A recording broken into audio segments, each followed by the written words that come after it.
Bonjour à toutes et à tous, bienvenue sur France 3 Bretagne. Ce matin, on plonge dans l'univers de l'Ovalie, émission spéciale consacrée au rugby. On va parler d'un sport qui se conjugue de plus en plus au féminin. On va aussi parler d'une discipline qui s'invite sur l'eau. 3 parcours pour un même sport. Merci à tous les 3 d'avoir accepté notre invitation. Marisol Lebrun, vous jouez au Stade Rennais Rugby, membre de l'équipe de France U20 des moins de 20 ans. Anne Berville, vous officiez en tant que coach au Stade Rennais Rugby. Et Thomas Richard, vous êtes le directeur du tournoi L'Oval Rugby-sur-Mer. Alors peut-être pour commencer, nous sommes curieux de savoir comment le rugby est entré dans vos vies à tous les 3. Alors Marisol Lebrun, quand on vous a demandé de nous envoyer une petite photo de vous toute jeune, alors vous avez envoyé une photo où on vous voit après une compétition de judo. Alors ça veut dire que le judo est arrivé avant la passion rugby ? C'est vrai que ça a été assez compliqué de trouver un sport qui me correspondait, parce que comme on peut voir, j'avais un physique un peu plus développé que certaines filles de mon âge. Ouais. Donc je fais beaucoup de sport avant d'arriver au rugby. J'ai fait de la natation, j'ai fait du judo comme on voit sur la photo. Oui. J'ai fait du handball aussi. Et c'est vrai que le rugby a toujours été présent dans ma vie, parce que du coup mon père a été président du REC Rugby pendant quelques années. Mon plus grand supporter. Et mon frère en a fait jusqu'à ses 16 ans, de ses 5 à ses 16 ans. Donc j'ai toujours été au bord du terrain, mais j'avais jamais passé le cap de commencer à en faire. Et c'est au début de ma 3e, je cherchais encore un nouveau sport à faire pour continuer la liste. Et mon père m'a dit, pourquoi ne pas passer le cap. Donc je suis allée voir un entraînement, parce qu'à l'époque on jouait encore avec les garçons, donc en moins de 15. Ouais. Et là j'ai vu qu'il y avait déjà 5 filles, et ça m'a aidée à passer le cap pour commencer le rugby. Et depuis, je n'ai pas arrêté, sauf un an de pause pour mes études, mais sinon j'ai vraiment trouvé un sport qui me correspondait, dans lequel je pouvais m'épanouir et qui était vraiment adapté à mon physique, donc très agréable. Pour vous, Anne Berville, l'histoire avec le rugby, elle a commencé comment ? Elle a commencé beaucoup plus tard que Marisol. Moi, je n'ai pas du tout de famille dans l'Ovalie. Je ne suis pas du tout originaire d'un endroit où il y a du rugby. Je suis de Normandie, donc voilà. Et par contre, j'ai eu un parcours sportif riche. J'ai essayé beaucoup de sports et j'ai dû mettre en pause un peu pendant mes études au niveau... parce que j'ai fait prépa quand j'étais encore chez mes parents à Normandie. Et quand je suis arrivée à l'école d'agro à Rennes, il y a une compète inter-école et on m'a proposé de venir renforcer l'équipe. J'avais peur. J'y suis allée quand même. Ouais. Et puis petit à petit, voilà comment je suis rentrée dans l'Ovalie, plutôt aux périodes étudiantes. Période étudiante. Elle remonte à quand pour vous, votre passion pour le rugby Depuis tout petit, en fait. Ça m'a pris tout petit. Et puis après, j'ai oscillé entre différents sports, comme beaucoup de gamins. Un peu de foot, pas mal d'aviron, mais toujours le rugby en fil rouge. Et puis jusqu'à jouer en amateur correctement. Et puis après, les études et puis la vie professionnelle font que c'est plus difficile. On s'éloigne un peu. Mais par contre, oui, la passion ne m'a jamais quitté. Et puis dès que ça a été possible, je me suis investi comme partenaire d'abord au RCV et puis en 2004. Donc à l'époque, le rugby club de Vannes touchait pas les sommets qui touchent aujourd'hui. Et puis voilà, après c'est des histoires d'amitié, des histoires d'hommes, de rencontres, et puis professionnellement, l'envie aussi de prolonger cette aventure-là à travers d'abord mon activité professionnelle principale, c'est-à-dire à travers des décalages horaires, et puis à travers l'Oval dont on va parler tout à l'heure. Donc vous avez donc commencé à jouer avec les garçons, c'est ce que vous disiez. Est-ce que c'est facile de trouver sa place quand on arrive en tant que jeune fille ? Oui et non. Donc déjà, moi, j'ai été aidée parce qu'on était 5-6 filles, donc c'est vrai qu'on était très solidaires. J'étais pas seule dans le vestiaire, mais c'est vrai que c'est compliqué. Nous, on arrivait une fois sur 2 sur les tournois. Il n'y avait pas de vestiaire pour les filles. On changeait dans le local matériel. Donc heureusement qu'on était 5, encore une fois. Mais c'est vrai qu'au sein de l'équipe, les garçons sont vraiment là à nous aider. Nous, on est un peu les 5 filles de l'équipe, et donc ils nous poussent, faut pas trop nous embêter sur un match, parce que sinon les garçons étaient là à venir nous défendre. Mais c'est vrai que pour les équipes adverses, se prendre un essai par une fille, à 14 ans, ils n'aiment pas, et on a déjà entendu c'est une fille, on va pas se laisser marcher dessus. Donc, mais c'est vrai que moi, je suis allée un peu à reculons pour jouer avec les garçons, parce que c'est toujours stressant, surtout quand on commence un sport, mais je regrette vraiment pas. Et la plupart des garçons avec qui j'ai joué, j'ai encore de leurs nouvelles. Je jouais même avec les petits frères de mes copines. C'était vraiment c'était très, très, très, très drôle, et je pense que c'est bien de passer par l'école de rugby avec les garçons. Et il n'y a pas de distinction entre filles et garçons dans la manière de jouer ? quand ils sont mélangés comme ça à Annerville? Non, quand ils sont mélangés, on retrouve un petit peu... ils sont en une classe d'âge où ils apprennent en même temps, ils se développent en même temps, donc c'est à peu près, on va dire, similaire. Après, c'est vrai qu'en fonction plutôt du gabarit que les joueurs et les joueuses ont, ils vont avoir des préférences, soit d'aller plutôt à l'affrontement ou plutôt aller dans l'évitement quand j'ai de la vitesse, quoi. Je ne demanderai pas à Marisol ce qu'elle préférait, mais... Et elle existe depuis combien de temps, cette section féminine du Stade Rennais? En fait, le Stade Rennais, il est 100% féminin. Donc, depuis sa création en 1999, c'est que des filles qui pratiquent, en tout cas, le rugby. Bien sûr, on a des licenciés masculins en bénévole et en coach, mais il n'y a que des filles dans le club. Et donc, du coup, ça date depuis longtemps. Allez, on va marquer une pause et profiter de mettre en lumière, comme chaque jour, les initiatives formidables de notre région. Ce matin, Evan s'est rendu dans un ESAT à Retier, en Ille-et-Vilaine. Oui, salut Anne Fanté. Alors dans la famille, vous êtes formidable. Moi, je demande l'association Sévigné. L'association Sévigné emploie des travailleurs handicapés ici à Retier pour préparer les repas de vos enfants ou de vos petits-enfants. Alors on va s'incruster dans l'arrière-cuisine, enfin dans la cuisine centrale plutôt de cette ESAT avec vous, Laurent. Bonjour.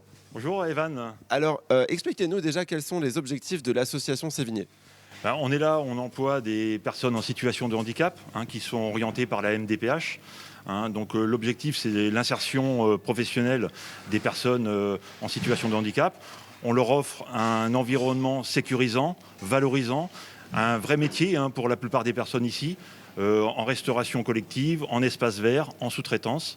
Et alors, ils ont quel type de handicap ? Alors c'est principalement de la déficience intellectuelle avec des troubles associés, de plus en plus de personnes en situation de handicap psy, voilà, et qui nécessitent un accompagnement aussi également par une psychologue, avec des rendez-vous à l'extérieur. Ça fait partie de nos missions. Et qui s'épanouissent dans cette cuisine avec leur moniteur. Vous produisez 1200 repas par jour à destination de quel type des établissements scolaires, mais pas que. Exactement, environ 1100 à 1200 repas pour des cantines scolaires locales, et également pour des repas pour nous, une 50aine par jour ici, et pour les foyers qui appartiennent à l'association Sévigné, un foyer à Retier et à Martigny-Ferchaud. Et alors, on ne le sait pas forcément, mais dans les restaurants scolaires, vous servez de plus en plus de produits locaux. C'est une obligation légale. Alors, on va aller faire un petit tour dans vos chambres froides. Je crois que c'était celle-là qu'on avait identifiée. Exactement, donc ce sont des produits légumes, du céleri, des carottes, un producteur de carottes bio. Nous avons des pommes aussi, des pommes bio qui viennent de la Guerche de Bretagne, sur un producteur local, c'est environ 10 km la Guerche de Bretagne. Vous avez une idée du pourcentage de produits bio que vous utilisez ? Exactement. En fait, c'est en volume d'achat que la loi Egalim impose à toutes les restaurations scolaires, à toutes les cuisines centrales, de fournir 50% de produits développement durable et produits locaux, dont 20% de produits bio. Voilà. Alors vous avez aussi, on le voit ici, bonjour, les yaourts. Ah bah super, moi je vais prendre un yaourt aux fraises pour ce midi. C'est pareil, c'est des yaourts fermiers qui viennent de l'Anjou. Bon, c'est pas la Bretagne, mais c'est bien quand même. Ça reste local, parce que le local, nous sommes limitrophes du département de l'Anjou, et donc c'est un producteur local qui nous avait contacté il y a quelques années, qui a développé son activité. Nous avons testé, goûté, fait goûter aux enfants la texture, parce que entre un yaourt fermier et un yaourt traditionnel, la texture n'est pas la même. Ça a super bien plu au niveau des enfants, et donc on continue avec ce fournisseur. Qui fait partie d'un de nos fournisseurs, on en a plusieurs. Bon ça donne envie de retourner à la cantine en tout cas, non, pas vous ? Eh bien exactement, allons à la cantine. On va surtout aller voir comment sont préparés les plats chauds maintenant, parce que ça commence à sentir bon le dos de cabillaud, donc ça va se passer là-bas, puis on ira rencontrer Jimmy, qui lui aussi fait partie de cette ESAT. À tout à l'heure.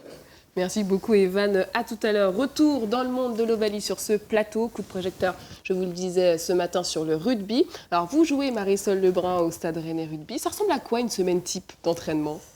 Alors nous déjà on est toutes sur un double projet, que ce soit qu'on soit étudiante ou des joueuses qui travaillent, qui ont un métier, parce qu'on ne vit pas du rugby féminin encore. Donc moi j'alterne entre mes études et le rugby. On a entraînement le mardi, mercredi et vendredi. Donc il y a 1 heure de musculation avant et après on est sur 1h30 à peu près d'entraînement. Et si on a match, donc match le dimanche normalement. Donc c'est une semaine qui est quand même bien remplie entre les études et le rugby. Mais c'est agréable, ça fait une coupure dans la semaine et on est contente de se retrouver le soir. Donc c'est cool. Anne Berville, qu'est-ce qu'on travaille essentiellement pendant ces entraînements ? Alors concernant la partie musculation, évidemment, c'est plutôt la protection de la joueuse et augmenter un peu la performance. Et puis après, sur la partie rugby vraiment terrain, on travaille tous les secteurs d'une joueuse de rugby, à la fois l'aspect technique, l'aspect tactique, l'aspect stratégique, l'aspect mental, même si elles ne s'en rendent pas toujours compte. Parfois, on les met un peu dans le dur pour les tester un petit peu. Et puis, c'est vraiment au maximum de se rapprocher d'un match de rugby pour qu'elles le vivent le plus régulièrement possible, tout en continuant à développer leurs capacités individuelles, quoi. Ça demande une discipline, une hygiène de vie irréprochable ? Forcément, après, c'est vrai que c'est compliqué quand on a 20 ans de... J'imagine. de vivre ça, surtout que moi, je suis en études de médecine, donc c'est vrai que ça reste des études fêtardes après la première année. Mais c'est plus, en fait, c'est que de toute façon, même si on commence à avoir une vie qui est plus... très clean pour le rugby, on va le ressentir sur le terrain. Donc c'est vrai que mine de rien, ça demande des concessions et si on veut rester au niveau auquel on joue. Donc après, c'est à nous de voir si on est prêt à faire ces concessions-là. Mais pour l'instant, oui. Et vous le disiez tout à l'heure, vous avez fait le choix de poursuivre dans des filières classiques. Finalement, c'est aussi compliqué de se projeter dans une forme de professionnalisation dans ce sport. Je pense qu'à terme, le rugby féminin, comme il grandit, deviendra peut-être un jour professionnel, mais c'est vrai qu'on est peut-être encore un peu trop tôt. Et donc c'est vrai que je préférais assurer mes arrières, surtout que je joue un poste, je joue devant, donc ça tape quand même pas mal. Je sais que je ne vais pas jouer jusqu'à 40 ans au rugby, donc je préférais assurer ma vie professionnelle et mon futur, et en gardant bien sûr le rugby à côté en plaisir, mais pour l'instant, c'est vraiment du plaisir et je garde mes études à côté, quoi. Finalement, elles sont rares, celles qui peuvent vivre de leur passion Anne Berville. Oui, exactement. Il y a des contrats. On a quelques joueurs qui sont sous contrat avec la fédération, contrat en équipe de France A7 ou contrat avec l'équipe de France A15. Mais la plupart sont double projet. Et nous, c'est quelque chose au club, on est très attachés, c'est qu'elles aient un vrai double projet avec des études. Donc on les aide, on a une cellule d'accompagnement, on essaye de rencontrer quand il le faut les écoles pour aménager les emplois du temps, qu'elles puissent avoir les temps de récupération nécessaires pour pouvoir faire les deux en même temps, quoi. Et après, on priorisera toujours les études au rugby parce que, comme l'a dit Marisol, elles n'en vivent pas. Donc, par exemple, là, on a des joueuses qui étaient en partiel la semaine dernière. Elles ont sauté des entraînements. Elles sautent des entraînements parce qu'il y a des partiels. C'est normal parce qu'en fait, elles ne pourront pas vivre du rugby. Donc, même si on est à un niveau très élevé, même si on a envie de performer, même si on attend des résultats, il faut penser à la suite, quoi.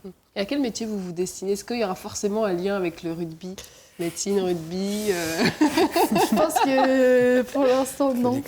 Après, je sais pas, peut-être la médecine du sport, mais pour l'instant, non, je suis plus tentée par les urgences, donc la CESPID ou la médecine générale. Ça me plaît pas mal, mais du coup, non, moi, j'ai vraiment... ça a toujours été une priorité pour moi, mes études, parce que, comme je l'ai dit, on n'en vit pas. Et donc, moi, de toute façon, j'ai le temps en médecine pour choisir. Il me reste encore pas mal d'années d'études, mais... On verra si je trouve un lien entre médecine et le rugby, mais pour l'instant, ça reste deux choses assez séparées dans ma vie. Alors, il y a certaines filles qui choisissent d'intégrer le pôle espoir féminin. En quoi ça consiste ? C'est une filière parallèle C'est pas une filière parallèle, en fait. C'est quand elles sont dans les classes entre la seconde et la terminale. Elles intègrent une institution qui est gérée par la Fédération française et la Ligue de Bretagne, qui est du coup un point d'appui pour nous. C'est un pôle de performance, donc elles sont vraiment accompagnées individuellement. Elles sont moins nombreuses qu'au club. Elles ont un suivi individuel, elles ont des séances de musculation, elles ont vraiment un emploi du temps très chargé en fait au niveau rugby, plus que quand elles basculent après en senior. Et après, nous, effectivement, le fait d'avoir un pôle à Rennes juste à côté de chez nous, il y a des liens forts qui se créent et ça nous permet d'avoir possiblement les meilleures joueuses du Grand Ouest qui se rassemblent ici et nous de pouvoir les intégrer si elles le souhaitent et si les études sont dispo sur Rennes, de les intégrer dans l'équipe. Thomas Richard, vous suivez un peu les actualités du Stade Rennais Rugby, vous les connaissez un peu? Du rugby féminin en général, oui. En fait, je trouve, en toute objectivité, que c'est extrêmement agréable à regarder. Il y a moins de jeux au pied, il y a moins de, c'est plus fluide, il y a plus de jeux à la main, il y a plus d'envolées. Franchement, c'est vraiment un sport très agréable à regarder. Donc je suis, accessoirement, c'est vrai que Caroline Drouin étant une de nos marraines, donc impliquée dans le tournoi de rugby sur mer, forcément, on la suit de près, on regarde ses performances. Et puis en plus, elles ont de très très bonnes performances avec l'équipe de France, donc ça draine. Ouais, non, c'est un vrai plaisir de suivre. Et dans le Morbihan aussi, il y a des sections féminines. Absolument, absolument. À Vannes, à Vannes, oui. Comment ça se passe la saison Marisol Lebrun. On en est où déjà au niveau du calendrier On joue notre dernier match le 8 mai, donc contre le Stade Français à Paris. C'est une saison, personnellement, moi, ça a été une saison un peu plus compliquée. Elle n'a pas commencé très facilement parce que c'était une saison de reprise après 1 an et demi de pause entre le Covid et ma PACES.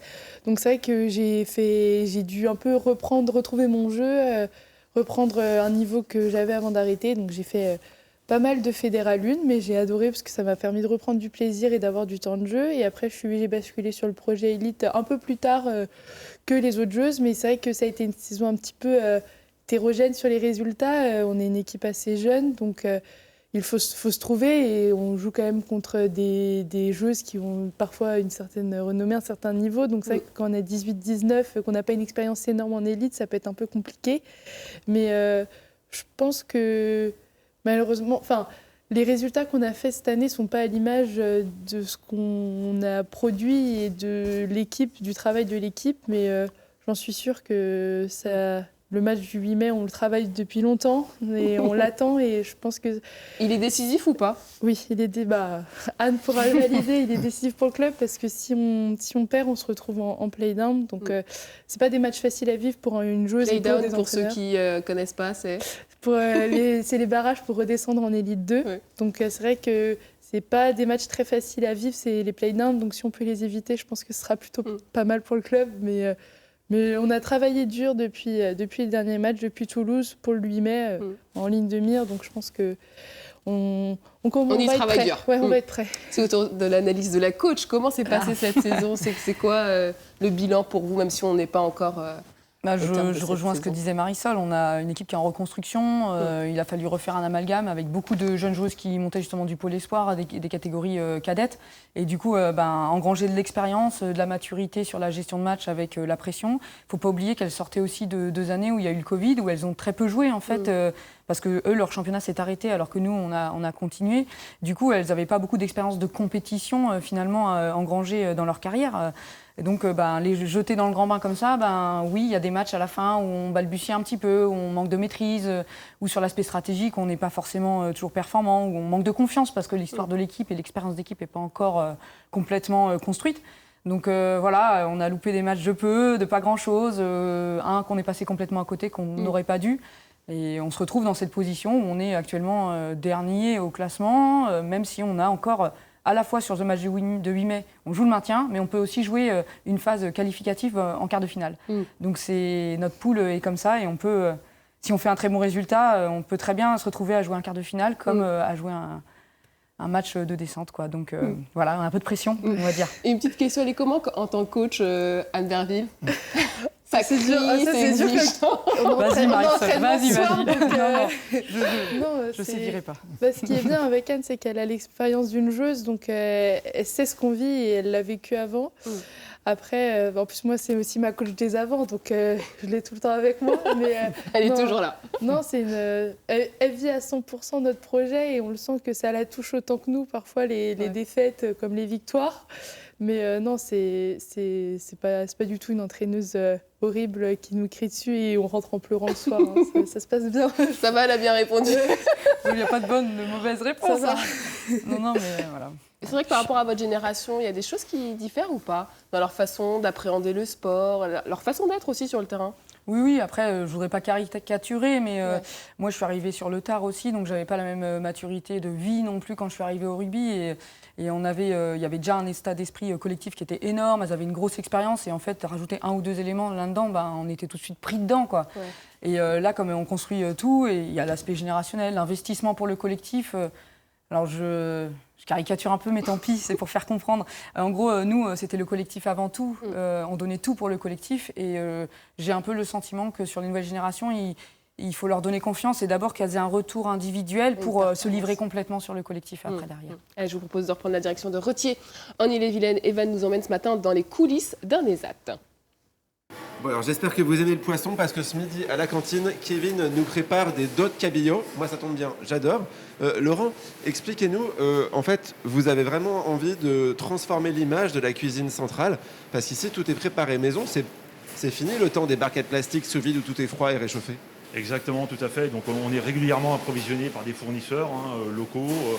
Et aujourd'hui, donc c'est du dos de cabillaud préparé par Kevin. Et voilà. Et toutes les préparations sont faites maison dans les ustensiles qu'on voit derrière nous et tout ça. C'est pas des plats tout prêts, quoi. Exactement. Donc on a des fours des grosses sauteuses, des cellules de refroidissement rapide, des fours multifonctions vapeur. Et comment vous faites pour adapter le fonctionnement d'une cuisine au handicap des travailleurs qui sont ici? Alors, on travaille beaucoup sur les visuels. On parle dans notre secteur de FALC, de facile à lire et à comprendre. Donc ce sont des visuels, des codes couleurs, avec des étiquettes. Ça va être ce qu'on voit ici, par exemple, avec le nom des différents lieux que vous livrez? Exactement. Donc par exemple, vous voyez en vert, c'est le site de Janzé, qui est une commune toute proche de Rothier. Bon, et alors vous avez aussi un four, d'ailleurs j'aimerais bien avoir le même, où les recettes ont été programmées à l'avance avec un système de petits logos. Mince, comment ça marche? Voilà, je vous laisse nous faire la présentation. C'est un peu plus technique que mon Cookéo à la maison. Et le prix n'est pas le même, c'est environ 30 000 euros. Oui. Donc voilà, si vous avez les moyens. Et en fait, ce qui s'est passé, c'est que le chef cuisine a mis au point plusieurs recettes en fonction des différents produits. Et avec les températures, la vapeur, etc. Poisson frais aujourd'hui. Voilà, poisson frais, etc. Du poulet de chez Clouet, qui est un producteur de volaille local. Et toute la recette est déjà préprogrammée, donc ça facilite la tâche. Exactement. Donc ce travail d'apprentissage, il est nécessaire, mais il faut mettre les moyens. Et les moyens, c'est avec du matériel qui soit adapté, avec des consignes, des recettes pré-renseignées dans la machine. Vous produisez ici à peu près 1200 repas par jour. Ça représente combien de travailleurs et combien de moniteurs? Alors aujourd'hui, en cuisine, nous avons 4 encadrants et 12 travailleurs handicapés. Alors des personnes qui travaillent aussi à temps partiel en fonction de leurs besoins. Donc 12 personnes physiques, mais parfois c'est 10, 8, 9. Alors, ils sont nombreux à être autonomes dans leur vie quotidienne. Alors la plupart, oui. Après, l'autonomie, ça veut rien dire aussi. On peut être autonome au niveau des déplacements, mais ne pas être autonome au niveau de sa gestion financière. Enfin voilà, donc c'est assez... chaque situation est différente. Et vous voyez les progrès qu'ils font au quotidien? Tout à l'heure, on avait vu Kevin. Je me rappelle de Kevin au départ, qui était arrivé ici. Je ne veux pas rentrer dans le détail, mais une personne qui avait besoin de reprendre confiance en lui.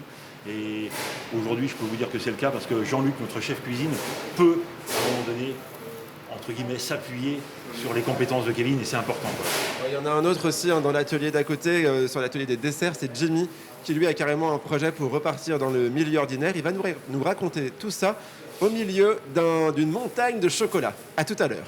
Merci beaucoup Evan. À tout à l'heure. De la montagne de chocolat, on va passer sur l'eau. J'ai découvert que le rugby pouvait se jouer sur l'eau grâce à vous. Thomas Richard, c'est pas une blague. Grâce à moi, ça serait un peu prétentieux. C'est comme ça que je l'ai découvert, moi, en tout cas. Tant mieux. Alors c'est déjà une très bonne chose. Non, c'est une, entre guillemets, discipline, disons, une idée qui vient du Sud, et donc avec le water rugby. Et donc on a décidé de transposer cette idée en 2020, en fait. Bon, après, il y a eu ce qu'il y a eu, mais on avait décidé de transposer ça. Et donc on a contacté Yann Delègue, qui est à l'initiative, un ancien international de rugby à 15, qui est à l'initiative du water rugby. Et on lui a dit, voilà, nous on aimerait bien faire la même chose en Bretagne, parce qu'on a des objectifs de développement du jeu de rugby et de faire connaître le jeu de rugby, et que cette forme de rugby sur mer, sur l'eau, donc, nous semblait un excellent levier pour développer le rugby. Et donc voilà, l'idée est venue comme ça. Et est-ce que les règles sont les mêmes que sur Terre? Le principe de jeu est le même. Par contre, non, on est sur un principe de jeu de rugby dit à toucher, c'est-à-dire qu'il n'y a pas de plaquage. Oui. Donc ça se joue à 5 contre 5. C'est mixte. Les équipes sont mixtes. D'accord. Ça, c'est très important qu'on garde cet esprit de mixité dans les équipes, parce que justement, l'objectif, c'est de rendre le jeu de rugby accessible.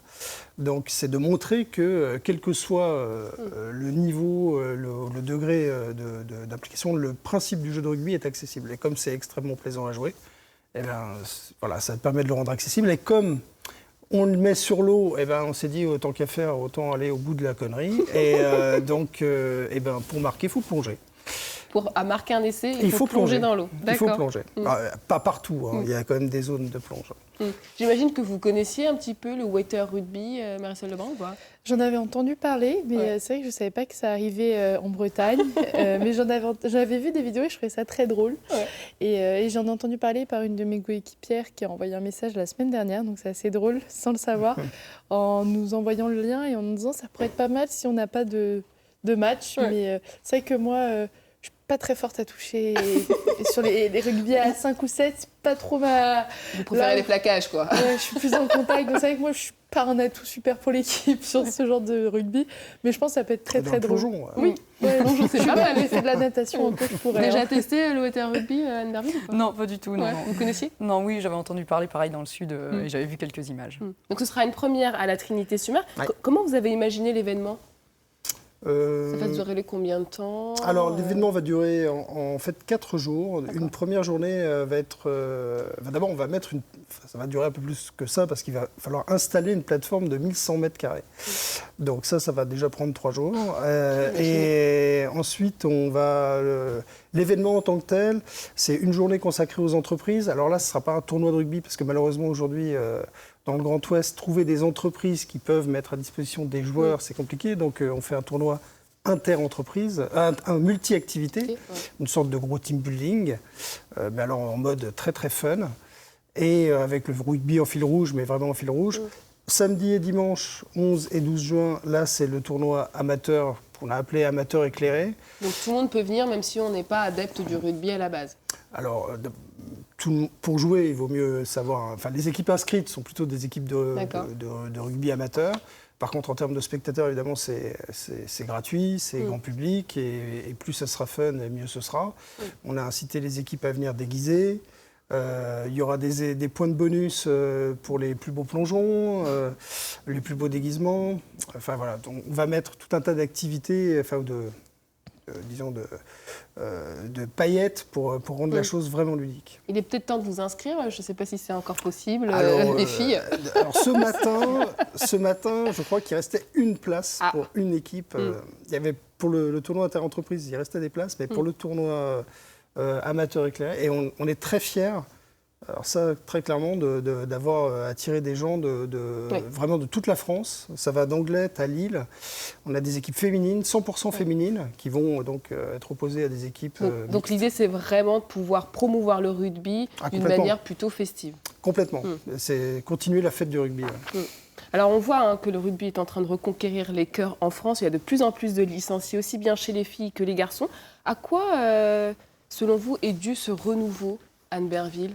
Pourquoi il y a un regain, une espèce de nouveau souffle avec le rugby en France? Je pense que les performances des 2 équipes de France et même de la médaille d'argent aux Jeux olympiques par l'équipe de France féminine a vraiment boosté les choses. Plus il y a des performances, évidemment, plus les médias en parlent, plus les gens le voient. Et forcément, ça change tout pour attirer les gens. Vous voyez une différence, vous, Marisol Lebrun, depuis ces dernières années?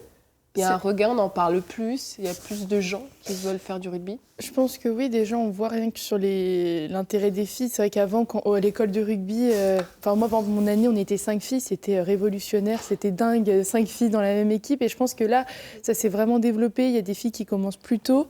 Et je pense qu'il y a tout le monde rêve d'être un peu le nouveau Antoine Dupont ou la nouvelle Caroline Drouin. Donc c'est vrai que je pense que l'équipe de France permet d'éclairer un peu le rugby. Et c'est vrai que quand je parle et que je dis que je fais du rugby, il y a plus de personnes j'ai plus la réaction de « Ah ouais, il y a du rugby féminin à Rennes ». Donc je pense qu'il y a une vraie évolution et ça fait plaisir de voir ça. Et c'est prometteur pour les prochaines années, quoi. Et est-ce que l'étiquette d'une certaine brutalité de ce sport s'efface ou pas? Est-ce qu'il y a encore des idées reçues, Thomas Richard?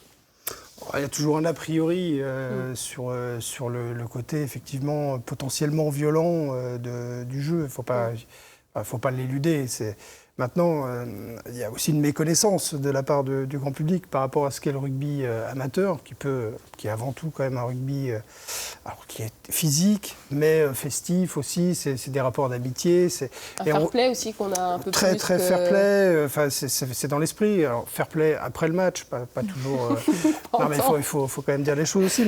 Mais par contre, ce que j'aime beaucoup moi dans le rugby féminin, c'est qu'on retrouve un peu l'esprit du rugby masculin. C'est-à-dire cet esprit d'équipe, cet esprit d'amitié qui perdure parce qu'il n'y a pas encore de professionnalisme exacerbé, etc. Mais après, il y a des moyens de pratiquer le rugby, et notamment le rugby à 5, sans contact, et vraiment de s'amuser. Hein. Enfin, je veux dire, de faire des combinaisons, de courir, de faire du jeu. Tout le monde à sa place.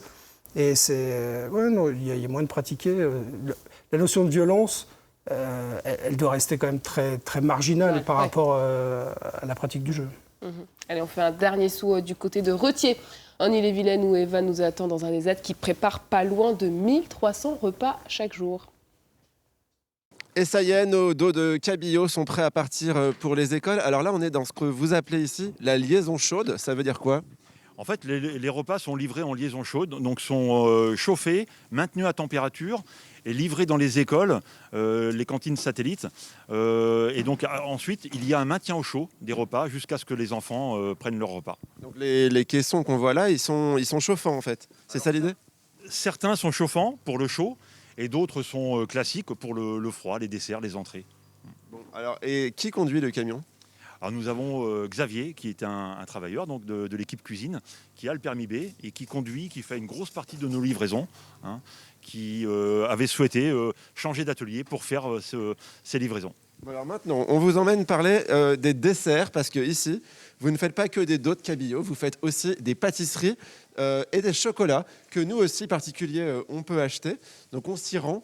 En attendant, j'aimerais que vous nous parliez d'un parcours qui est vraiment top. Ça s'appelle Différents et compétents. En quoi ça consiste ? En fait, ce dispositif Différents et compétents a été mis en place il y a quelques années, au début des années 2000, par plusieurs directeurs d'ESAT qui faisaient le constat que tous les travailleurs en ESAT avaient des compétences, mais elles n'étaient pas valorisées. Pour la plupart des personnes, pas de diplôme, etc. Et Différents et compétents, ça leur donne un diplôme, une RAE, une reconnaissance des acquis de l'expérience. C'est un peu l'équivalent de la VAE dans le milieu ordinaire, comme vous dites. C'est ça, tout à fait. On fait référence à un référentiel de compétences par métier. Et en l'occurrence, là, aujourd'hui, c'est un référentiel pâtissier-chocolatier. Et on va aller rencontrer Jimmy, qui est dans ce processus, j'imagine ? Tout à fait. Il a passé sur ce dispositif il y a peu de temps. Voilà, vous ne pouvez pas le sentir, mais ça sent trop bon le chocolat. Et on va aller voir un petit peu plus près les belles réalisations de l'atelier. Et bonjour Jimmy. Bonjour. Alors qu'est-ce que tu fais toi dans cet atelier ? On fait des plateaux tous froids, des plateaux tous réchauffés, des minardises. On fait des gâteaux aussi. On fait du chocolat. On fait des galettes des rois. On fait plein de choses. Et toi, dans quelques mois, tu as un super projet. Tu peux nous raconter ? Oui, je vais aller à la boulangerie de Blé à Retier pour faire un stage pendant 2 semaines. Donc, c'est comme on dit, c'est un stage dans le milieu ordinaire. Oui, c'est en milieu ordinaire, oui. Et qu'est-ce que tu aimerais que ça fasse après ? Qu'est-ce que tu aimerais faire après ? Le but, c'est pas pour rester en ESAT. Le but, c'est pour l'aller en milieu ordinaire, soit en boulangerie ou soit en restauration. Voilà, c'est... Toi, tu préfères faire quoi ? Moi, j'aime bien tout pour faire et j'aime bien tout. On t'appellera pour la galette des rois, pour Pâques, pour Noël, quoi. Oui, pas de souci. Merci beaucoup. Et puis moi, je crois que je vais rester là parce qu'il y a pas mal de petites choses à grignoter, donc ça me convient bien. Allez, bonne journée à tous. Bonne journée, Ivan. À demain pour de nouvelles aventures. Nous, on continue à parler sport ce matin, plus précisément de rugby. J'imagine que vos yeux sont rivés sur la Coupe du Monde féminine 2022 qui se déroule à Auckland, en Nouvelle-Zélande. C'est vrai que ça va être très sympa à suivre. Ça a été retardé, mais je pense que du coup, elles sont encore plus prêtes et elles ont encore plus envie de tout donner. Donc, je pense que ça promet de grandes choses. Déjà, il y a le match dimanche là, contre l'Angleterre, ce week-end contre l'Angleterre. Et on a hâte de voir la Coupe du Monde. Ça va bien nous occuper, je pense, en ce début d'année. On apprécie autant de regarder que de jouer. Anne Berville. Oui. Non. C'est pas du tout les mêmes sensations. Évidemment, quand on joue, les émotions, elles sont très fortes. Après, quand on est sur le banc ou supporter aussi, mais c'est pas les mêmes, quoi. Donc, effectivement, je pense qu'on a coutume de dire quand on se rend pas compte qu'un jour ça s'arrête. Donc, faut en profiter. Un pronostic pour les Françaises, tous les trois. C'est compliqué. J'ai pas envie de leur porter l'œil après. Non, elles ont toutes leurs chances, en tout cas, selon vous. Elles peuvent, ouais. Elles ont une très, très belle équipe et que ce soit l'équipe, les 23 ou même le groupe des 40, elles sont une très belle équipe. Donc je pense que c'est très prometteur pour cette Coupe du Monde. Est-ce qu'il y a des événements qui seront prévus par le club pendant ce temps fort pour les femmes au rugby? Pour ça, j'en ai pas encore la visibilité. Je pense qu'il y aura des choses aussi par rapport à la Ligue de Bretagne auxquelles on sera associé. J'ai pas encore eu écho des événements spécifiques, mais je pense qu'on saisira l'opportunité et que pour pousser le rugby féminin au même moment. Après, ce sera en décalé parce que c'est en Nouvelle-Zélande, donc je n'ai pas les horaires des matchs. Il y aura un petit décalage horaire. Donc voilà, on regardera peut-être en replay, quoi. Ouais. Et 2023, c'est la Coupe du Monde rugby homme à domicile. Ça aussi, c'est un événement pour tout le monde. Majeur, ouais. Majeur. Vous y serez peut-être? Oui. Ouais. Oui, bon, pas sur le terrain. Au bistrot, à la buvette. Oui, bien sûr, c'est un événement majeur. C'est un focus formidable sur la France, sur le rugby français. Et évidemment, on a de grandes espérances. Mais plus directement, concernant la communication sur le rugby, par exemple, la Lauvanne, la Ligue de rugby, qui travaille pas mal pour développer le sport et le faire connaître, va faire un petit village spécifique de découverte pour les enfants. Et effectivement, ce sera l'occasion aussi de faire un focus sur la Coupe du Monde féminine qui approche à grands pas. Et justement, à quel âge on peut commencer, Anne Berville, finalement, le rugby? Alors, historiquement, c'était vers 5 ans, mais là, ils ont mis en place une nouvelle catégorie, le baby rugby. Donc, je crois que ça commence à 3 ans maintenant. 3 ans Je ne veux pas dire de bêtises, que c'est pas trop mes catégories, je suis plus sur les seniors, mais je crois que c'est très, très jeune. Après, c'est du très ludique, du parcours de mobilité, mais histoire que les tout bouts de chou, là, ils soient sur le terrain avec un ballon et puis commencer à les... On évite le plaquage pour l'instant, j'imagine. Non, il n'y a pas trop de contact. Mais c'est vraiment manipuler le ballon, courir sur le terrain avec d'autres enfants. Voilà, c'est très accessible et très sympa. Et le rugby, ça reste un sport très complet. Oui, je pense que ça permet de travailler tout le corps. Oui, on travaille tout le corps.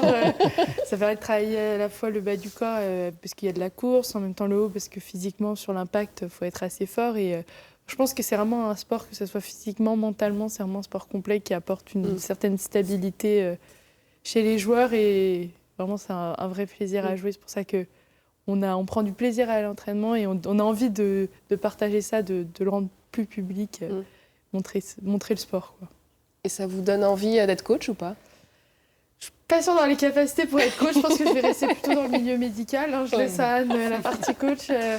C'est vrai que je suis pas très bonne, je pense, pour expliquer. Je pense que je réfléchis parfois un peu trop. Et donc, pour l'équipe, je suis pas sûre qu'elle ira très loin si je deviens coach. Il vaut mieux que je laisse ça aux professionnels. Et aujourd'hui, la Bretagne, elle se situe comment? Elle est vraiment devenue une terre de l'Ovalie. Elle prend sa place, Thomas Richard, où il y a encore des efforts à faire. Des efforts, disons que parce qu'il y a Vannes, forcément. Très clairement, on commence à prendre un peu une place dans le monde de l'Ovalie. Il y a toujours un petit a priori, je ne devrais pas dire ça à la télé, mais un petit a priori entre le sud et tout ce qui se passe au nord de la Loire. Mais petit à petit, il y a surtout beaucoup de clubs qui se créent, et ça c'est quand même un point fondamental, que ce soit en rugby féminin ou rugby masculin. Ça, c'est un point fondamental. On ne construira rien sans avoir des racines, et les racines, c'est les clubs. Donc, et puis garder cet esprit amateur aussi, et développer encore cet esprit amateur. Parce que le rugby, c'est le corps, mais c'est aussi l'esprit. Et s'il n'y a pas la mentalité qui va avec, l'esprit d'équipe, certaines valeurs qui sont vraiment liées à ce jeu, il n'y a pas de rugby, en fait. Il n'y a pas d'intérêt. La Bretagne prend sa place, vous trouvez? Oui, petit à petit. Parce qu'il y a plusieurs joueuses quand même du Stade Rennais Rugby qui font partie de l'équipe de France et qui a aussi un vrai potentiel. Oui, il y a un vrai potentiel. Après, la réalité aussi, c'est qu'on est en forte concurrence avec d'autres sports sur le territoire. On sait très bien que le football et le cyclisme en Bretagne, c'est les sports rois. Et donc, et à Rennes, encore plus de ça, on a un dynamisme sportif très important. Donc, il faut continuer. On continuera. Merci à tous les trois d'avoir été avec nous ce matin. C'est la fin de cette émission. Restez avec nous sur France 3. Très belle journée et à demain pour de nouvelles rencontres bretonnes.